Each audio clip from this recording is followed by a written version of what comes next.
ขอเจริญพรศรัทธาสาธุชนญาติโยมทั้งหลายช่วงนี้เป็นวันพระอาตมาขอเชิญชวนท่านทั้งหลายนุ่งขาวห่มขาวเข้าวัดฟังธรรมทำบุญใส่บาตรเพื่อให้เกิดเป็นประโยชน์แห่งตนและเพื่อให้เกิดเป็นสันติสุขแห่งประเทศชาติ เรามาแต่ตัวไปแต่ตัวอย่าลืมหาความดีใส่ตัวไปด้วยความดีใส่ตัวอย่างน้อยคือศีลห้าตั้งใจรักษาให้มั่นสักข้อใดข้อหนึ่งก็ยังดีกว่าไม่มีเสียเลยขอให้ทุกท่านจงได้รับสิ่งที่พึงปรารถนามีอายุยืนมีทรัพย์สมบัติมากมีปัญญาเฉียบแหลมทุกประการเถิด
ขอ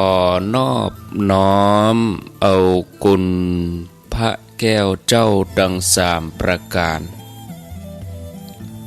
อันมีพระพุทธพระธรรมพระสงฆ์คุณพ่อคุณแม่คุณครูบาอาจารย์คุณศีลธรรมกรรมฐานจงมาปกห่มรักษาครูบาอาจารย์พระเจ้าประสงค์ทุกรูปปกห่มรักษาป้อออกไม่ออกศรัทธาด้านสาธุชนคนดีผู้สนใจใฝ่ในธรรมทุกท่านขอถวายความเคารพแสดงความนับถือพระมหาเถระพระเถรานุเถระเจ้าคณะพระสังฆาธิการครูบาอาจารย์เจ้าที่เปิดวิทยุฟังอยู่ที่วัดที่ว่าเวลานี้เจริญปอนศรัทธาญาติโยมท่านสาธุชนคนดีผู้สนใจใฝ่ในธรรมทุกท่านได้เวลาแล้วเนอได้เวลาแล้วถึงเวลาแล้วได้เวลาสำหรับการรับฟังธรรมะอันเป็นสาระประโยชน์ทางด้านพระพุทธศาสนาน้ำธรรมคำสอนขององค์สมเด็จพระชินวรสัมมาสัมพุทธเจ้าได้มามาพบมามาเล่าสู่บรรดาพ่อแม่พี่น้องพ่อออกไม่ออกศรัทธาด้านสาธุชนคนดีทั้งหลายแล้วไผที่ยังบ่ลุกก็เกียมตัวลุกมาได้แล้วเนอลุกมาได้แล้วตื่นมาได้แล้วญาติโยมท่านทั้งหลายหลับลุกเจ้ากินพักดังป่ายหลับลุกควายกินพักดังเก้าลูกเจ้าได้หลายลูกควายได้น้อยหลับลูกเจ้าเป็นเจ้าดังหลายหลับลูกควายปาฮือลูกหลานเป็นหนี้เป็นค่าเนอลูกมาเหียเนอตื่นมาเหียเนอลูกเนอลูกเนอลูกตื่น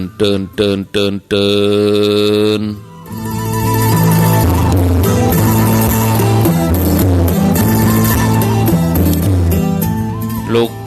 เจ้าตื่นตัวเจ้าบัวกับหันเยื่องนาพังพร้อม ลุกควายบ่ตันหนต่างกีดกอมก้าตัวบ่ต้อมปุ่นอายจุงเก่งเข้าไว้อย่าไปเฮ่อขวายต่อหน้าสบายจำไว้เน้อเจ้าจำไว้เน้อเจ้าอรุณสวัสดิ์ธรรมะสวัสดีสวัสดียามเจ้าศรัทธาญาติโยมท่านผู้ฟังยินดีต้อนรับทุกท่านเข้าสู่รุ่งอรุณวันใหม่ปะกันเจ้านี้เป็นเจ้าของวันพุธที่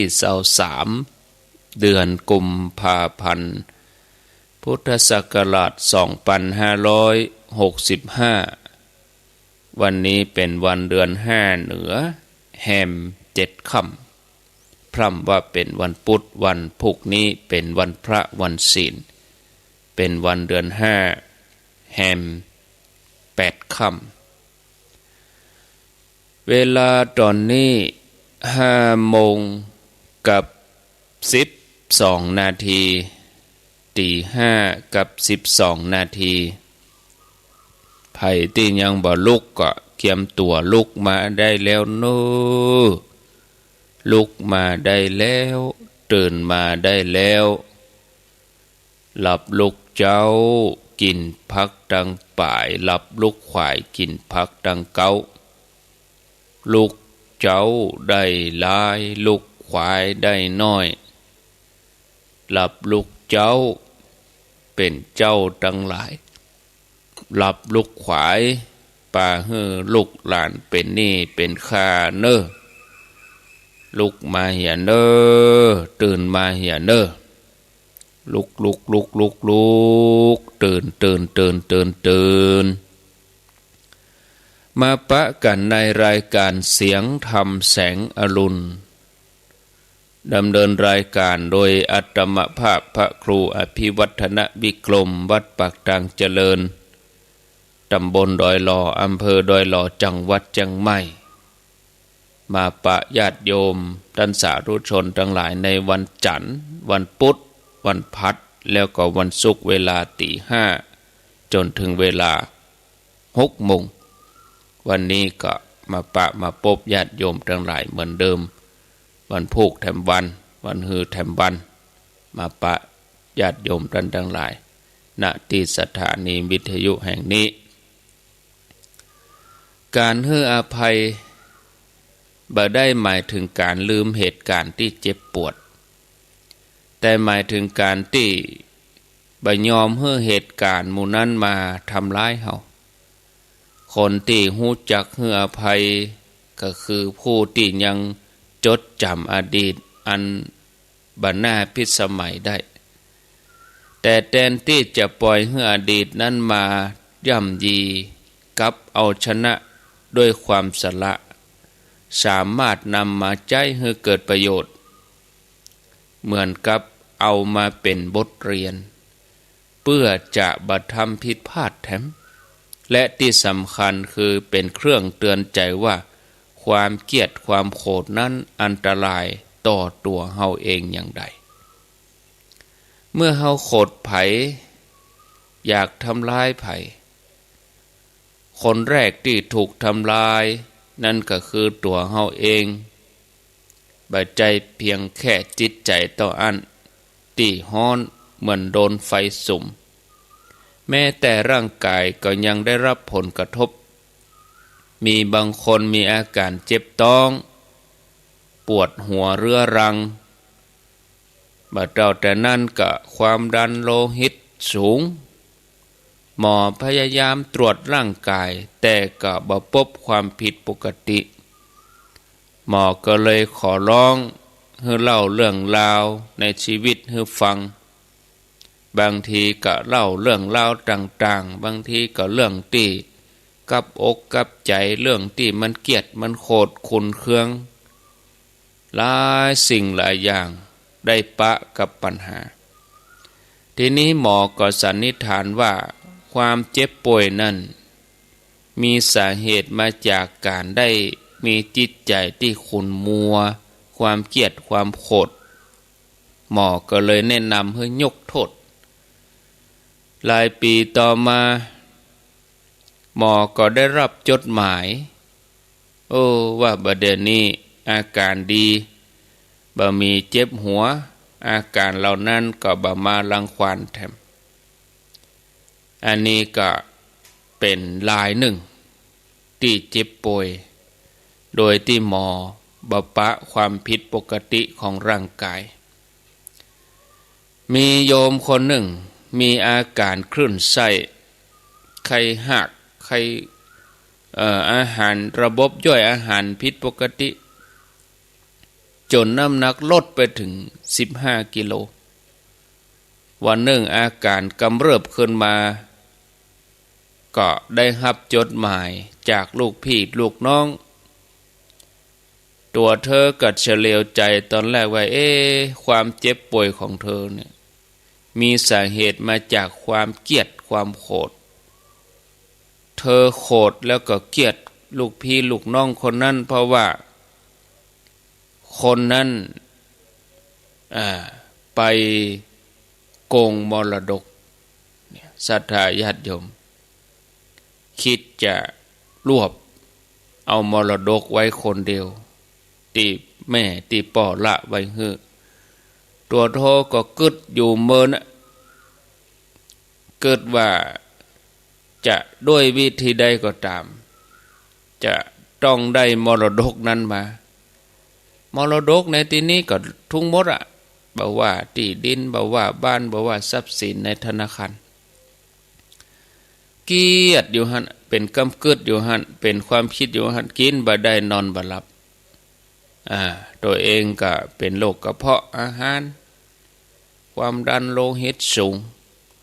กึดไปเข้ากึดเข้าโป่งใจได้ต่อใดก็ต่ออันเฮาใจชีวิตถึงวันนี้ก็มีความสุขอยู่แล้วจ้างตุนี่นะเลยตัวเองก็เลยสบายญาติโยมทั้งหลายการให้อภัยนี่เป็นเรื่องยากแต่การมีชีวิตด้วยใจที่เกลียดแค้นก็เป็นเรื่องที่ยากลำบากกว่าคนที่มีความเกลียดอัดแน่นอยู่ในใจย่อมบปะความสุขบปะความเบิกบานคนอย่างนี้ยากที่จะมีศรัทธามีกำลังใจในการดำเนินชีวิตเหตุนี้เฮาก็จะต้องเรียนรู้ที่จะปลดเปลื้องความเกลียดความโกรธออกจากใจด้วยการให้อภัยหมั่นแผ่เมตตาให้แก่คนที่ทำความเจ็บปวดแก่เฮาศรัทธาญาติโยมบ่ใช่เรื่องง่ายที่จะนึกถึงคนที่ว่ามันนี่โดยจิตใจที่มันบ่ขุ่นมัวแต่เมื่อใดที่ใจเฮาสงบลงเฮาก็นึกถึงเป็นระยะนึกถึงแต่ละครั้งก็ยิ้มเหีย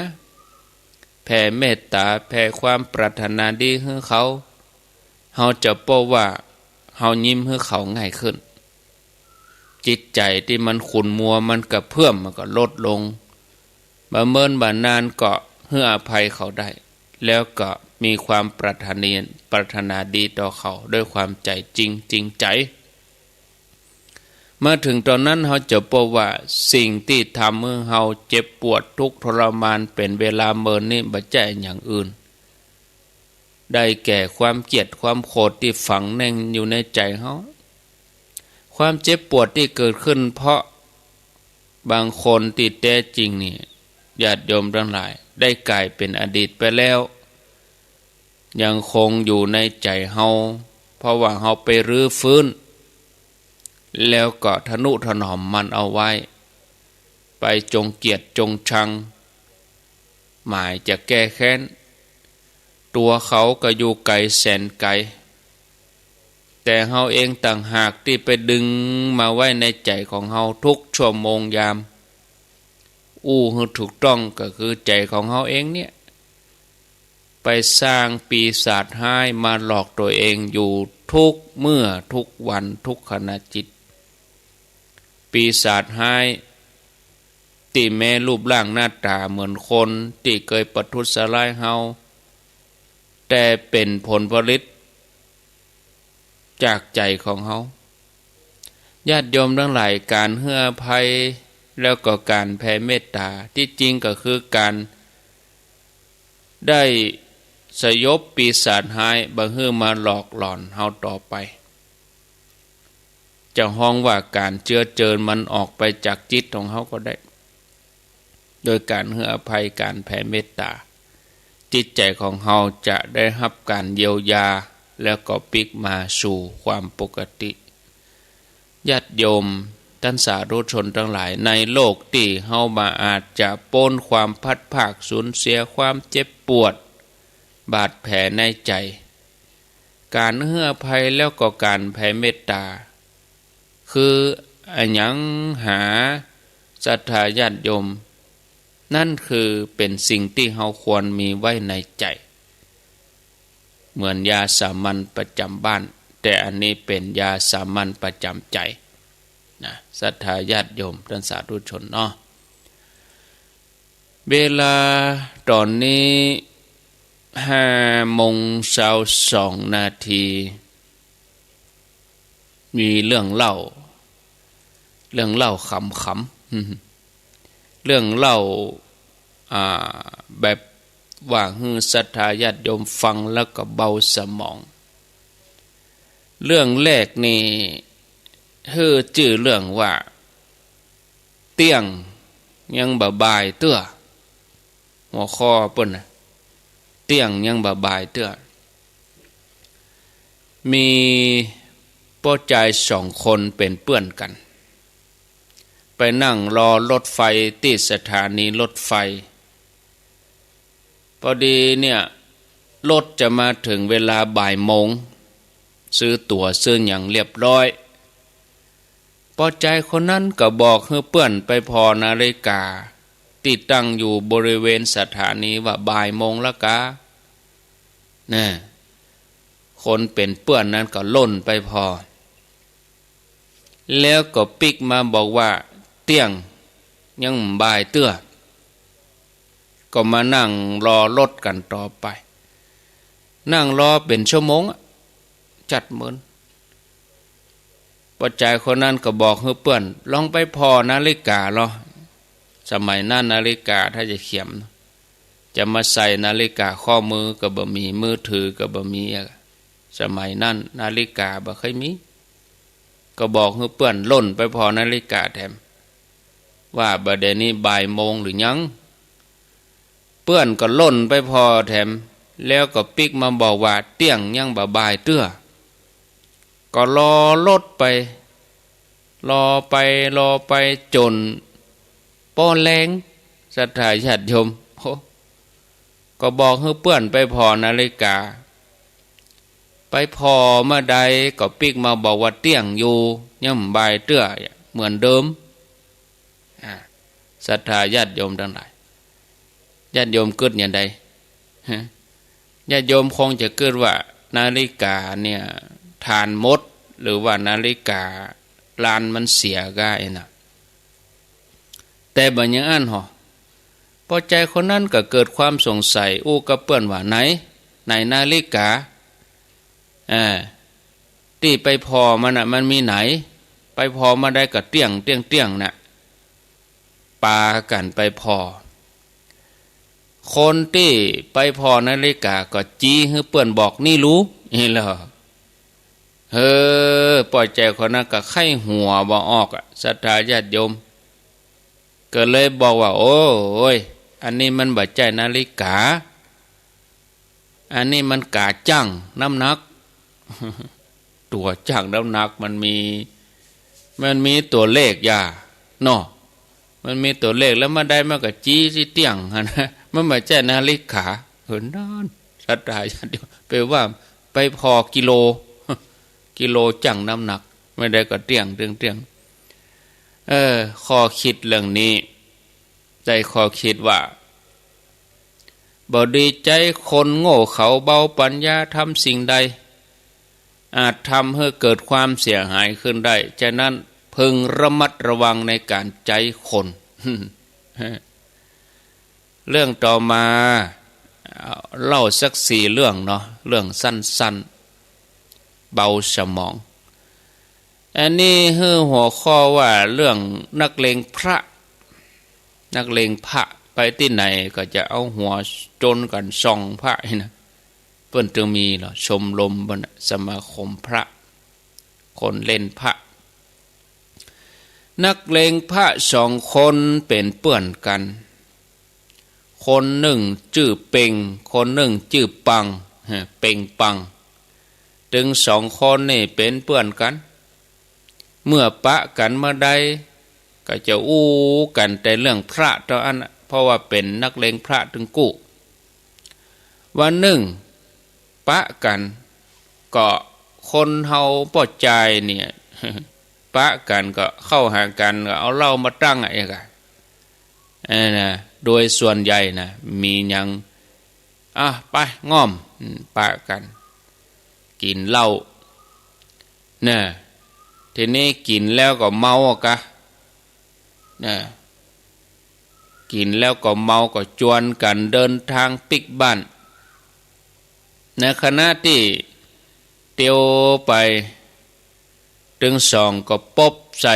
สิ่งหนึ่งกลางต่างคนก็ต่างจ้องพอแล้วก็พอกันโอ้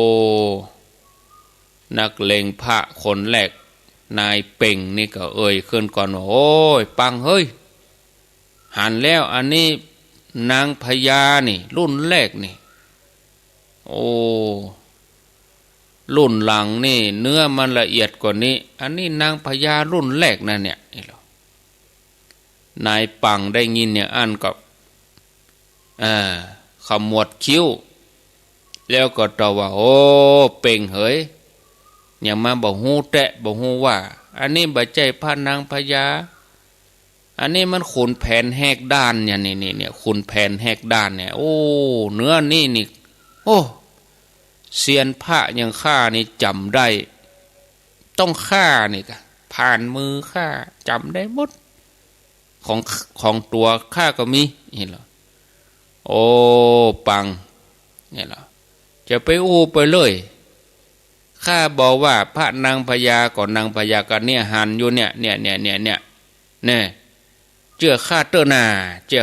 าถึง2 คนก็เถียงกันแน่นายเป่งนี่ก็เถียงกันอันนี้มันขุนแผนเนี่ยตัวบ่เจ้าข้าไงหรอขุนแผนแหกด้านรุ่น2เนี่ยอันนี้นะรุ่น2นะอันนี้รุ่น2รุ่นอกล่องหูยานนี่ถ้าว่าลงคาถาอาคมแล้วเน็ตเนอเจ้าข้าเตอะหรอนายปังนี่ก็อธิบาย2 นักเลงพระก็เสียเถียงกันไปเถียงกันมานะกลางถนนนะเถียงกันไปเถียงกันมายืนกันหั่นน่ะพอดีมีหล่อหนุ่มคนหนึ่งโอ้2 คนนี่มาเถียงกันกลางถนนอย่างนี้เดี๋ยวรถจะชนหัวกะผ่านมาลุงเถียงกันอะไรอย่างนี้ลุง2 คนนี่เป็นนักเลงพระตึงกู้ลุนี่ก็เนี่ยกะลุงก็ว่าเป็นพระนางพญาแต่เพื่อนลุงเถียงลุงว่าเป็นพระขุนแผนไอ้วะมาน้อยเห็นหรอเราอ่อนนุ่มนั่นก็ว่าโอ้ลุง2 คนบ่ต้องเถียงกันนะอันนี้มันบ่ใจพระอันนี้มันเป็นก้อนหิน สรุปผิดถึงกู้ เพราะความเมาเนาะยืนเถียงกันอยู่ฮะข้อคิดเรื่องนี้ก็ได้ข้อคิดว่าผู้ที่มีประสบการณ์หรือว่าความสนใจเรื่องใดก็จะพอสิ่งที่หันตามประสบการณ์ตามความสนใจของตัวเองอยู่เสมอศรัทธาญาติโยมท่านทั้งหลายเรื่องต่อมานับ1 ถึง 20เรื่องนี้คือหัวข้อว่านับ1 ถึง 20 ป้อของละอ่อนน้อยคนนี้เป็นคนมีธรรมะฟังธรรมะเข้าวัดเข้าวาวันหนึ่งผู้เป็นป้อก็บอกลูกสอนลูกว่าอันนี้ลูกฟังป้อเนอะความเกลียดความโกรธทั้งหลายเนี่ยมันเป็นสิ่งบดีความโกรธเป็นสิ่งที่ทำลายเฮาโกรธคือโง่โมโหคือบ้านี่เหรอป้อก็จำพระพยอมได้ฉะนั้นเวลาที่ลูกโกรธเนี่ยให้ลูกพยายามระงับใจ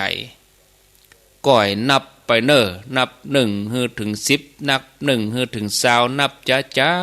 เนี่ยนะนับอย่างเงี้ยจะไปเผลอเนี่ยยังเป็นเด็ดขาดเนอลูกเนอจำที่ป้อสอนเนอนับ1ถึง10ถึง20ผู้เป็นลูกเนี่ยครับป้อลูกจะปฏิบัติตามที่ป้อสอนครับตกมาแรงวันหนึ่งหลังจากที่เลิกโรงเรียนแล้วผู้เป็นลูกเนาะก็ปิกบ้านเมื่อมาถึงบ้านผู้เป็นพ่อก็ตกใจปากก็ว่าลูกตาปั๊มก็มีปากแตกก็มีหัวโนก็มีแสดงว่าไปตีกับเปิ้นมาพ่อก็อู้คนว่าโหลูกหน้าลูกเป็นยังไงตาปั๊มนี่หัวปุดหัวโนนี่ปากแตกหมดนี่โอ้ใหญ่ๆนี่ลูกใหญ่ๆนี่ลูกก็บอกว่าโอ้โดนเปื้อนชกมาครับตีก็เปื้อนมาแล้วก็ก้มหน้าอ้าวลูกบ่ได้นับ1ถึง20กะเวลาผิดกันเถียงกันพ่อก็มาพอลูกด้วยความอินดูนับครับป่อนับกะแต่ก็พ่อเมานับ1ถึง20นะกะผมถึงหัวโนนี่กะโอ้ใหญ่ๆลูกเห็นหรอ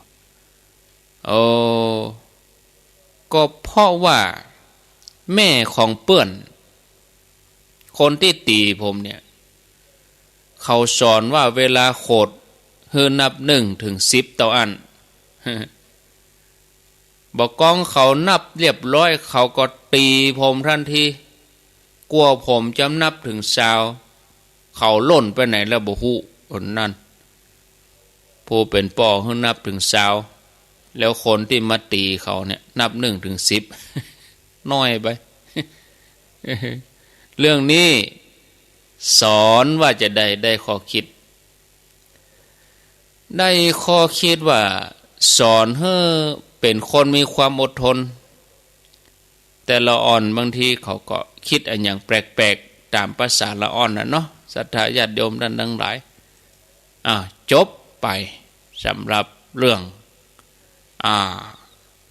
นับ1ถึง20ต่อไป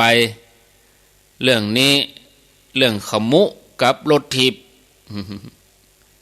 เรื่องสั้นเบาสมองแฮม2เรื่องสุดท้ายขมุกับรถทิพย์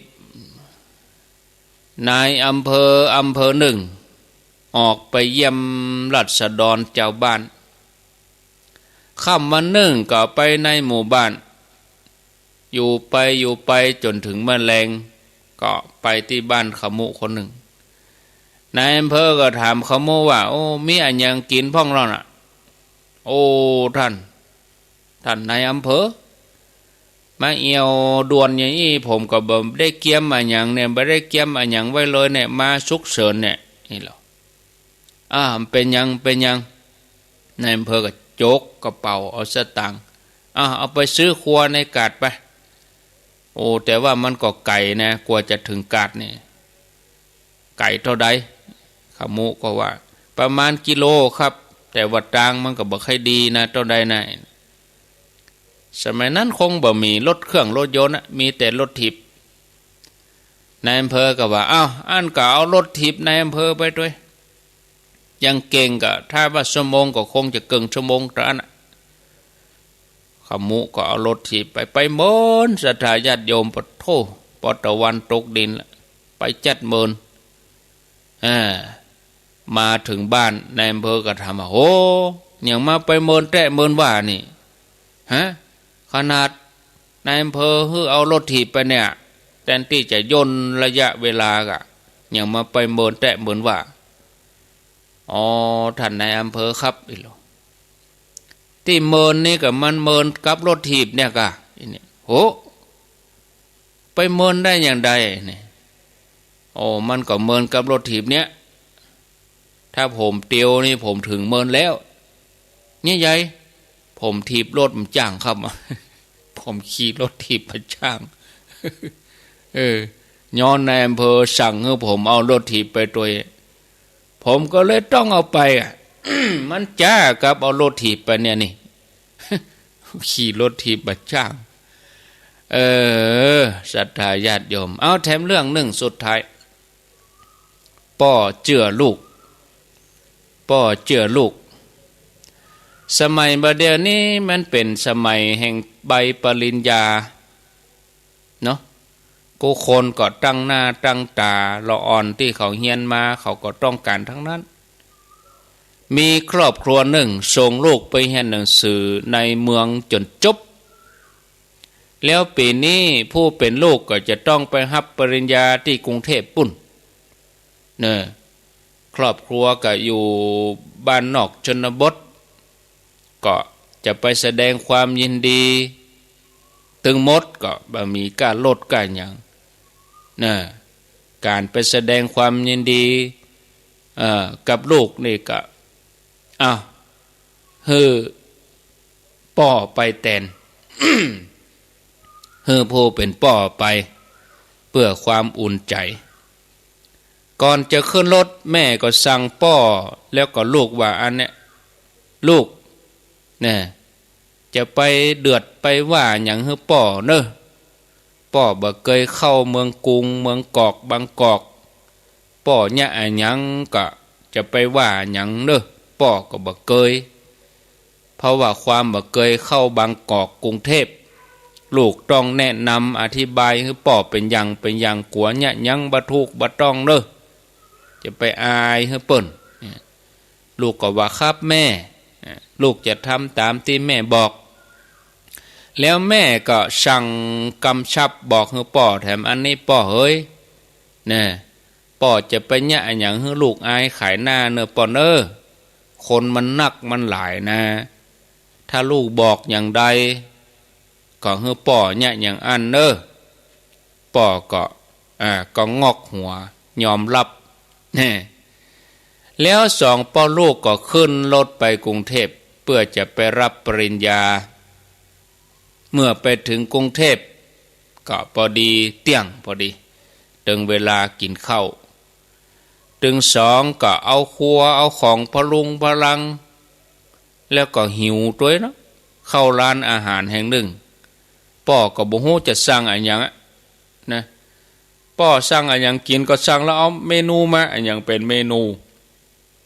บ่ฮู้เมนูคือรายการอาหารป่อจะกินอย่างก็สั่งแหละโอ้กูสั่งจังเฮ้ยโอ้คนอย่างนักแต่นักว่ารถก็นักสั่งบ่จ้างบ่ฮู้จะสั่งอะไรอย่างมากินเพราะว่ากินอาหารกับแม่ทำให้กินบ่ฮู้จะสั่งอะไรอย่างเนาะแล้วบ่ฮู้ว่าตัวเองจะแยกอย่างใดพ้องเอาอันให้ลูกสั่งมาไปป่อจะสั่งตัวเองผู้เป็นลูกก็สั่งก๋วยเตี๋ยวป่อก็สั่งก๋วยเตี๋ยวศรัทธาญาติโยมเพราะว่าเจือกรรมภรรยาหรอก ภรรยาสั่งไว้ก่อนออกบ้านมาลูกตักพริกป่อก็ตักพริกเข้าใส่ ลูกตักน้ำตาลป่อก็ตักน้ำตาลเข้าใส่พอลูกหากะเง่งพอลูกกะมันใหญ่ๆกะเนี้ยอันนั้นเนี่ยกีบตะเกียบก็บ่จัง ทำตามลูกมดลูกเนี่ยจะได้ป่อก็เนี่ยอันเนี่ยลูกเอาจ้อนตักเนี่ยสดน้ำก๋วยเตี๋ยวป่อก็สดหีบดังพาด หลังจากที่กินอิ่มแล้วลูกก็สั่งอ้อยมากินอ้อยที่เฮาเกี่ยวกินน้ำมาในนาป่อก็เฮียนแบบลูกแบบพิษเพี้ยนสักบึดหนึ่ง ลูกก็สั่งของหวานนี่เป็นรวมมิตรเนี่ยเป็นรวมมิตรเป็นของหวานมาเป็นการกินของข้าวแล้วมากินของหวานเนี่ยเป็นของกินอย่างสุดท้ายทีนี้พ่อก็สั่งพ่องนะกลัวจะทำให้ลูกขายหน้าว่าพ่อบอกรู้เรื่องอะไรอย่างบอกกองสั่งของหวานมากินเป็นรวมมิตรลูกก็เริ่มก้อยๆกินไปพ่อก็เง่งพ่อก็เฮียนแบบลูกทำแบบลูกทุกอย่างลูกก็มานึกสงสารอินดูพ่อโอ้พ่อเฮาอินดูแต่ก็อดที่จะไข้หัวบ่ได้ แล้วก็ลูกก็ยังได้อดไข้หัวบ่ได้ที่พ่อมันเนี่ยเหมือนตัวเก่าไข้หัวไปไข้หัวมาศรัทธาญาติโยมพ่อก็ไข้หัวเหมือนกัน หันลูกยิ้มพ่อก็ยิ้มให้ลูกเองลูกก็ไข้หัวไปใหญ่แถมเอามือตึดนะเวลาไข้หัวเอามือตึดปากไข้หัวคึกพ่อก็เอามือตึดปาก ทีนี้ลูกแกนนะลูกแกนรวมมิตรเป็นเส้น ย้อยเอาหูดังลูกพ่อหันอย่างอันก็ลูกลิกหัวมนแกวดโอ้อย่างอีบ่ให้บ่เหลือเนี่ยบ่ได้เว้ยเนี่ยบ่ได้เอาของหวานอองหูดังเนี่ยพยายามแล้วเนี่ยบ่ได้พ่อก็มาสารภาพว่าลูกเคยพ่อพยายามทำเหมือนลูกกูอย่างแต่ว่าเอาของหวานอองหูดังเนี่ยโอ้พ่อเนี่ยบ่ได้จนปัญญาบ่อยู่แล้วกรุงเทพเนี่ยลูกก็ไข้หัวจนน้ำหูน้ำตาไหลเนี่ยนึกถึงเมื่อใดก็ไข้หัวมาอันศรัทธาญาติโยมทั้งหลายเนาะ เอาจบไปพอเวลาแล้วก็5:44 นาทีโอ้พอดีเวลาเนาะเอาขอประชาสัมพันธ์ข่าวสารงานเหตุสักน้อยใกล้เข้ามานี่แถมวัน2 วันวันนี้วันที่23วันนี้23เปิ้นก็จะตาลประสาทงานบำเพ็ญกุศลศพป่อวินวลติปละอายุ97 ปีซึ่งเป็นโยมป่อของท่านพระครูชลทานพิทักษ์เจ้าวาดวัดแม่ห้องไคเปิ้นจะตั้งศพบำเพ็ญกุศลที่วัดแม่ห้องไคตำบลแม่ปงอำเภอดอยสะเก็ดจังหวัดเชียงใหม่เริ่มวันนี้23ถึง26 กุมภาพันธ์เนาะเริ่มวันนี้ก็มีเทศตลอดทั้งคืนตลอดไม่ใช่ทั้งคืนก็ทุกคืน ทุกคืนตั้งแต่23ถึง25ส่วนวันที่26นั้นก็จะมีการประชุมเพลิงนะศรัทธาญาติโยมท่านสาธุชนก็เชิญชวนทุกท่านทุกคนเนาะไผที่ฮู้จักมาเกยเคารพนับถือป้าอุ้ยกาฮู้จักมาเกยท่านพระครูชลทานพิทักษ์กายเนาะที่วัดแม่ห้องไคก็ทยอยไปอยู่ใกล้ก็ไปเมื่อคืนอยู่ไกลก็ไปเมื่อวันนี่เนาะศรัทธาญาติโยมท่านสาธุชนต่อไปก็อันนี้กำหนดการงานพระราชทานเพลิงศพหลวงพ่อพระครูพรหมธรรมคุณอดีตที่ปรึกษาเจ้าคณะตำบลแม่เจดีย์อดีตเจ้าวาดวัดกลางตำบลแม่เจดีย์อำเภอเบียงป่าเป้าจังหวัดเชียงรายอายุ84 ปีพรรษา64พระราชทานเพลิงศพที่เมนชั่วคราวสุสานบ้านแม่ขจารซึ่งกำหนดการก็ญาติโยมระหว่างวันที่24ก็คือวันพุธนี้เป็นต้นไปมีแสดงธรรมทุกคืนฟังเทศทุกคืนแล้วก็พระราชทานเพลิงศพในวันที่27วันที่24 กุมภาพันธ์นี่ก็แสดงธรรมโดยหลวงพ่อพระครูไพบูลย์พัฒนาพิรักษ์วัดพระธาตุแม่เจดีย์25 กุมภาพันธ์หลวงพ่อพระครูปฏิภาณธรรมทินวัดพระธาตุม่อนจอมพอแล้วก็คืนวันที่26อาตมาภาพ พระครูอภิวัฒนวิกรมที่วัดบ้านกลางอาตมาก็จะได้ไปนอนปุ่นนี่วันที่27ก็จะได้ร่วมงานเปิ้นอยู่25นี่ก็จะไปงานที่วัดแม่ห้องไข่เนาะงานของโยมป้อท่านพระครูชลทานพิทักษ์26ก็ไปเวียงป่าเป้าปุ่นเนาะ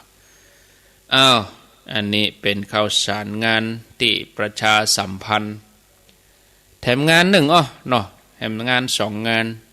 านประชุมเพลิงศพพระครูวินัยธรธีรพลสันตจิตโตอดีตเจ้าวาดวัดท่าการตำบลบ้านกลางอำเภอสันปะตองวันที่1 ถึง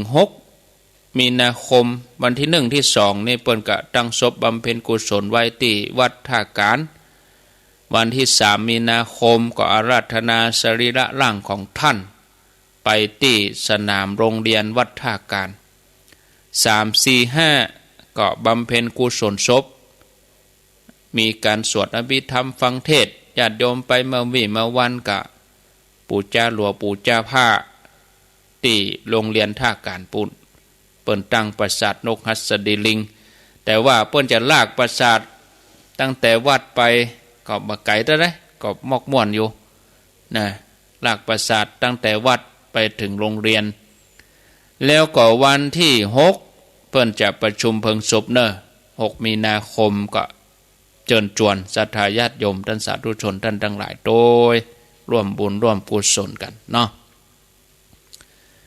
แถมงานหนึ่งก็อันนี้ที่เฮาจะได้แป่งคันใดกันเนาะญาติโยมท่านทั้งหลายก็ฝากเชิญชวนศรัทธาญาติโยมไผที่ปอไปได้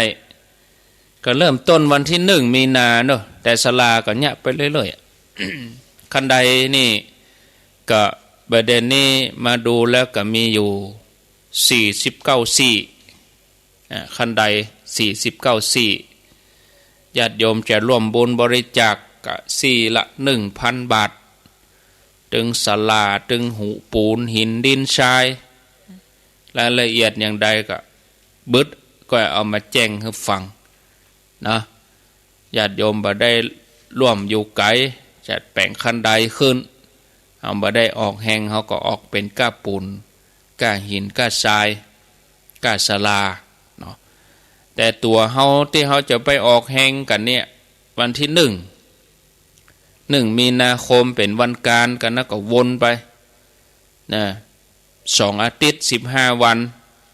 ก่อนงานน่ะก่อนงานที่เฮาจะยกยอดชัดก็ต้องแปลงขึ้นแล้วพร้อมกับหาวกำเพิกตั้งใต้ก็จะแปลงเอาไว้ตั้งกลางให้คนเท่าสาวขึ้นง่ายมีที่เกาะที่กำอินดูคนเท่าแปลงตึงตั้งเหนือตั้งใต้หาวจับหาวกำสาวขึ้นไปดอยม่อนสี2 เมืองนะก็แจ้งญาติโยมวันที่1เนอะไปช่วยกันเลี้ยงหินไปช่วยกันติ้วปูนไปช่วยกันขนทรายเนาะ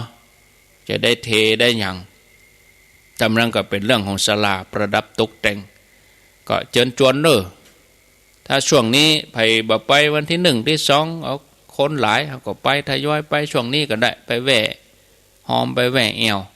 แปลงแล้วก็แล้วนะคันใดนี่นะคนก็ได้ใจตลอดเนอะ